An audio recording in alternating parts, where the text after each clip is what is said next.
2200 करोड़ रुपए की रिश्वत खिलाई अडानी ने। Nothing is going on record. 2200 crore रुपए की रिश्वत आपके अधिकारियों को। संजय जी, 2200 करोड़ की रिश्वत। संजय जी, प्लीज। कि आपका ध्यान देश में डीजल कैसे सस्ता हो, पेट्रोल कैसे सस्ता हो, इस पे नहीं है। आपका ध्यान तो देश भर में झगड़ा कराने, आपका ध्यान अपने दोस्त अडानी को हजारों करोड़ का मुनाफा पहुंचाने में है। तेल से इस देश की जनता का तेल निकाल दिया आपने, इतना महंगा पेट्रोल डीजल बेचा। 2014 में जब चुनाव प्रचार में ये लोग निकले थे, तब कहते थे वोट दे दो, बीजेपी को जिता दो, डीजल 40 रुपए का हो जाएगा, पेट्रोल 50 रुपए का हो जाएगा।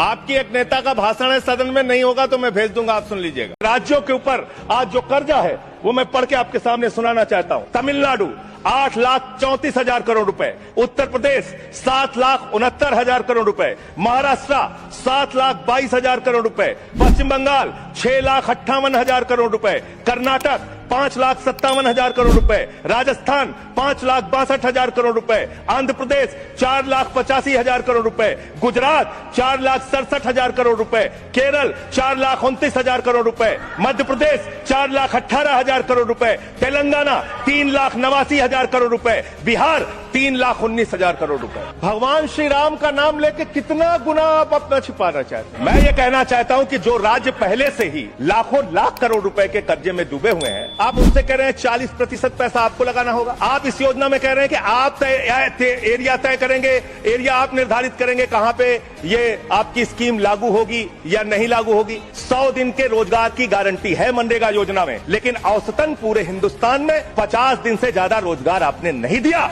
आपने मजदूरों के साथ धोखा करने का काम किया। और अरे मैंने साइकिल चोर सुना था, लॉकेट चोर सुना था, स्कूटर चोर सुना था, मैंने सुना था तमाम तरह के चोर होते हैं। आप लोग तो वोट चोर निकल गए हिंदुस्तान के अंदर। वोट चोर 3 करोड़ वोट, उत्तर प्रदेश में 3 करोड़ वोट की चोरी करने जा रहे हैं। कल की मीटिंग में पता चला 17.5% वोट उत्तर प्रदेश में काटे जाएंगे। ऐसे लोकतंत्र को मजबूत करेंगे आप ये कर रहे हैं? ऐसे आप मातृभूमि की सेवा करेंगे? ऐसे आप मातृभूमि की वंदना करेंगे? ये देशभक्ति के नारे हैं। आप बेरोजगारी पे बात नहीं करना चाहते, महंगाई पे बात नहीं करना चाहते, दलितों का मंदिर में प्रवेश वर्जित है, कहीं उनको रोका जा रहा है उस पर बात नहीं करना चाहते, पिछड़ों का शोषण हो रहा है उस पर बात नहीं करना चाहते। आपने मातृभूमि की सेवा ये की है कि आज हिंदुस्तान के ऊपर 200 लाख करोड़ रुपए का कर्जा है, 200 लाख करोड़ रुपए का कर्जा। आपने हिंदुस्तान को आज इस स्तर पे पहुंचाने का काम किया है। और दूसरी बात मैं पूछना चाहता हूं, आप अरे 1 रुपए में तो एक आम नहीं मिलता।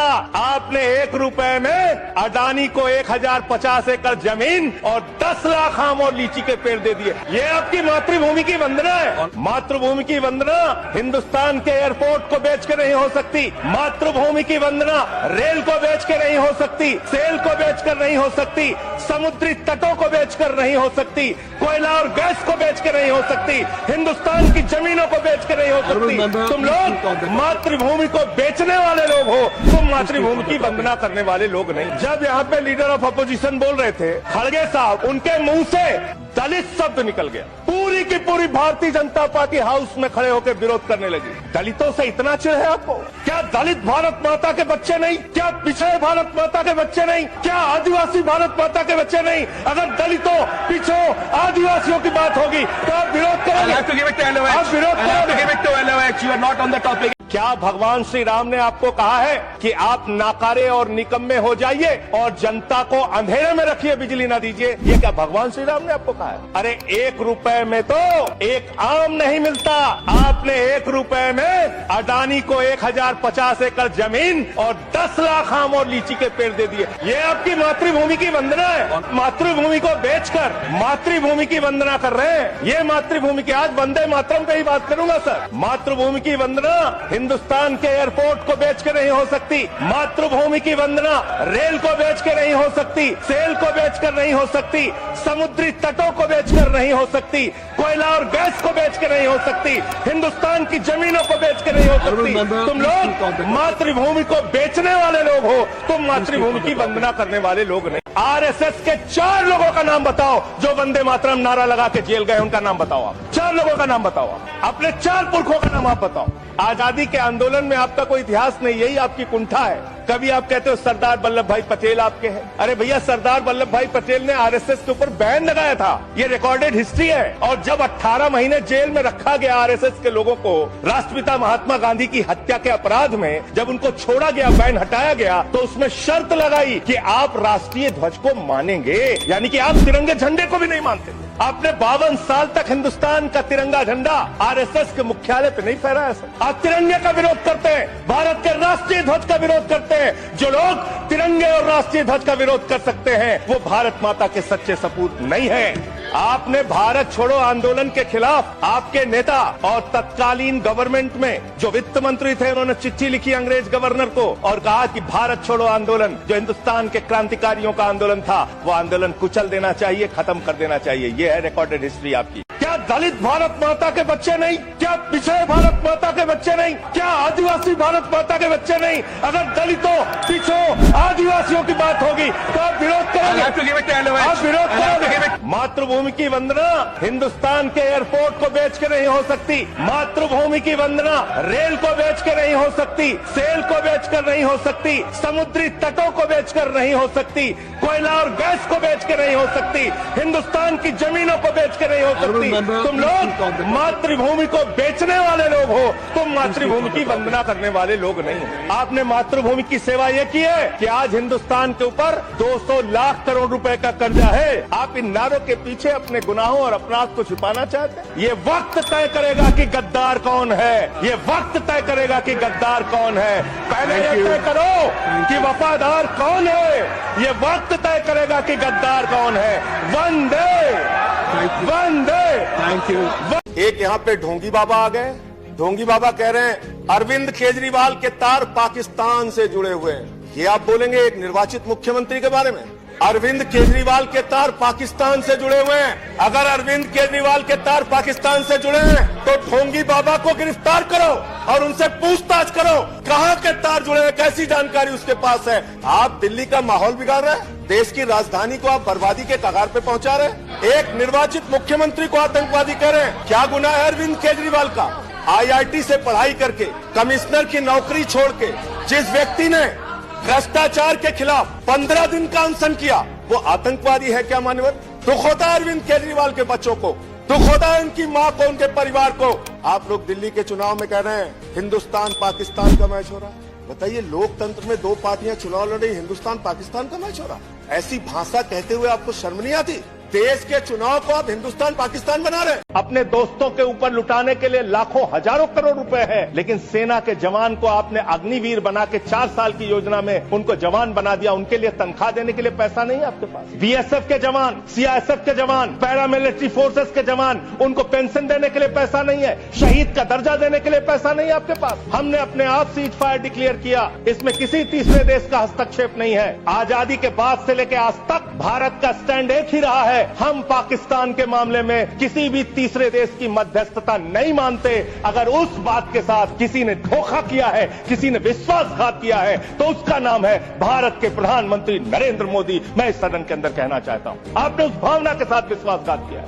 8 मई को जब सेना लड़ रही थी, आप ISI से बात कर रहे थे, आप ISI से बात कर रहे थे। आसिम मुनीर और आसिम मलिक दोनों से आप बात कर रहे थे, आप बात कर रहे थे ISI से। हमारी सेना लड़ रही थी, आप ISI से बात कर रहे थे, आप शहीद से बात कर रहे थे, आप पाकिस्तान से बात कर रहे थे। आसिम मलिक ISI का प्रमुख है, आपकी सरकार आसिम मलिक से कैसे बात कर रही थी? जो आतंकवाद को जन्म देते हैं आप उनसे बात करते हैं। वो बोल रहे हैं जेल क्यों गए? आप बात न करें, आप बोले संविधान पर। आप प्रोग्राम को आपस में बात न करें। भारत के प्रधानमंत्री जिन्होंने देश के बड़े बड़े फैशन डिजाइनरों को भी फेल कर दिया, इतना सज के चलते हैं, इतना सज के चलते हैं सर। प्रधानमंत्री इटली का चश्मा, आप जानते हैं, इटली की घड़ी, आप ये सब चीजें नहीं जानते। यहाँ हमारे नेता पे टिप्पणी हो रही है, आप नहीं बोल रहे हैं। ये अगर यहाँ नारा लगाएंगे आप इनको रोक नहीं रहे। मैं बोल रहा हूँ उनको भी और आपको भी। वो नारे लगा रहे हैं, आपने शुरू किया, माननीय प्रधानमंत्री पर टिप्पणी। नहीं, मैं अगर यहाँ नारा लगाऊंगा, प्लीज आप इसे पर बोलिए, संविधान पर बोलिए। जरूरत से ज्यादा उतना ही काम करो जितना ठीक लगे। आप इधर बोले, आपस में बात न करें। जरूरत से ज्यादा मत उड़ो संजय जी, प्लीज। जरूरत से ज्यादा मत उड़ो। संजय जी, आप गली गली में शोर है, संजय जी, नरेंद्र मोदी चोर है, कोई बात रिकॉर्ड नहीं, नरेंद्र मोदी चोर है। और बांग्लादेशी घुसपैठिया सर। पिछले 10 साल से हिंदुस्तान में किसकी सरकार है सर? क्या यहाँ पे ट्रम्प की सरकार है? क्या ओबामा की सरकार है? यहाँ पे 10 साल से किसकी सरकार है? 10 साल से यहाँ पे महामानव की सरकार है। महामानव। मैं महामानव से पूछना चाहता हूँ, नरेंद्र मोदी जी से पूछना चाहता हूँ, अमित शाह जी से पूछना चाहता हूँ, सीमा की सुरक्षा किसके जिम्मे है? अमित शाह के जिम्मे है। कोई बांग्लादेशी त्रिपुरा से, बंगाल से, आसाम से, झारखंड पार करके, यूपी पार करके, बिहार पार करके दिल्ली कैसे आ गया? आप लोग घास छील रहे थे क्या? आपकी सरकार घास छील रही थी क्या? कैसे आ गए भाई यहाँ पे बांग्लादेशी? और 10 साल में 10 बांग्लादेशी घुसपैठिया दिल्ली से भगाया हो तो उसका नाम बताओ ना।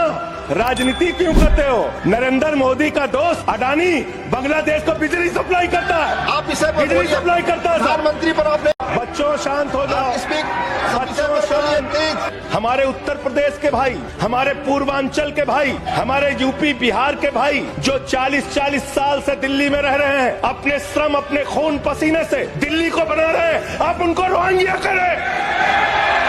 हिम्मत कैसे हुई आपकी? हिम्मत कैसे हुई आपकी?